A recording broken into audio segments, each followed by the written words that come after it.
Wow! Ang gara naman ng bahay na to. Simula ngayon, ikaw na si Amanda. Wait lang, mag-internalize muna ako.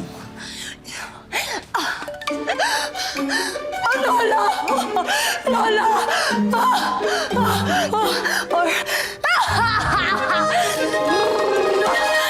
Kaya ka to! Okay na.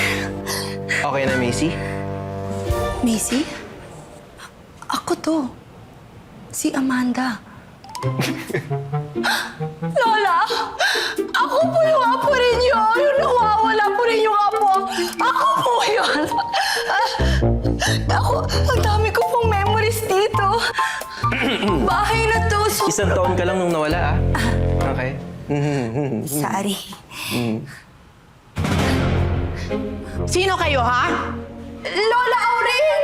Hindi ko na ako sinabing ulinik mo. Diyos ko nga, Lola. Gusto ka lang. Lola? Amanda? Amanda? Apo ko! Apo ko! Naku!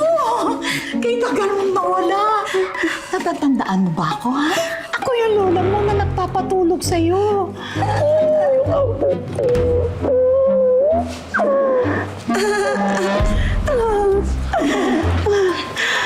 Patawad ako, ha? Kung hindi kita nahanap noon, kasi namatay din yung nanay Glory mo eh. Pero ngayon, simula ng pagbalik mo na, hindi na tayo magkakaiwalay. Hindi na.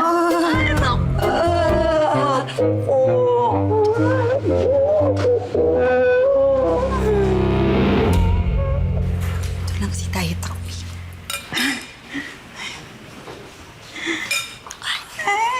Lola. O ito, kumain kang gulay. Yan. Ang ganda sa katawan yan. Ay, ito. Pakita ko sa yung picture mo nung maliit ka. Oh. Ito yung 1-year-old ka. Marami ako inarkilang mga clowns noon. Kasi mahilig ka sa clowns. At mahilig ka rin sumayaw. Kaya umarkila ako ng DJ. Party!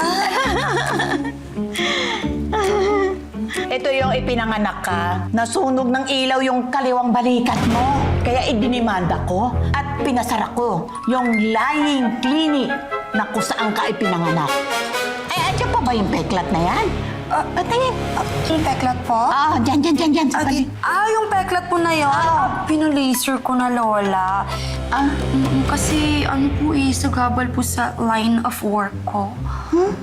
Anong line of work mo? Showbiz po. Nag-aartista po ako. Artista. Alam mo, bata ka pa lang, pangarap mo na yan. Eh, lagi ka nga umaharap sa salamin eh. Umaarte ka sa harap ng salamin. Eh, buti natupad mo. Saan ka ba mapapanood? Wala pa po Kasi magsisimula pa lang po ako. Bibili ako ng maraming TV. Eh, kasi pinatanggal ko na eh. Hindi rin kasi ako nanonood na. Eh, teka. Maiba tayo. Ano naman ang nangyari sa iyo, Amanda? Naging buhay mo. Alam mo, nung naiwan ka namin sa carousel, doon sa mall, ang pinahanap ka namin. Pinagalugad ko ang buong Pilipinas. Pero hindi ka nahanap eh. Eh, saan ka ba napunta? Ano? Saan ka napunta?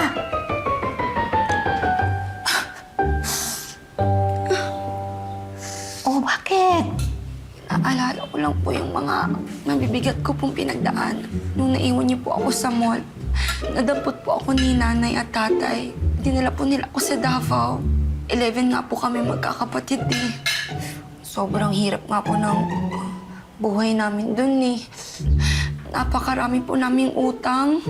Kaya ko po naisipan na umalis sa Davao at pumunta po dito sa Manila para makipagsapalaran. Davao? Pinahanap din kita doon. Ang sabi nila, wala. Mako, tatawagan ko yung chief of police doon. At pasisibak ko ang mga pulis. Ogda po! Okay na ako, Lola eh. Pabayaan na lang natin sila. Importante po, magkasama na po tayo ngayon. Sa bagay.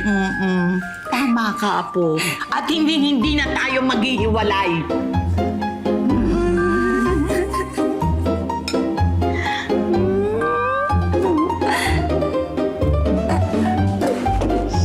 Ganda-ganda ng apo ko. Alam mo ba? Manang-mana ka sa lola. Ganyan din ako nung kabataan ko.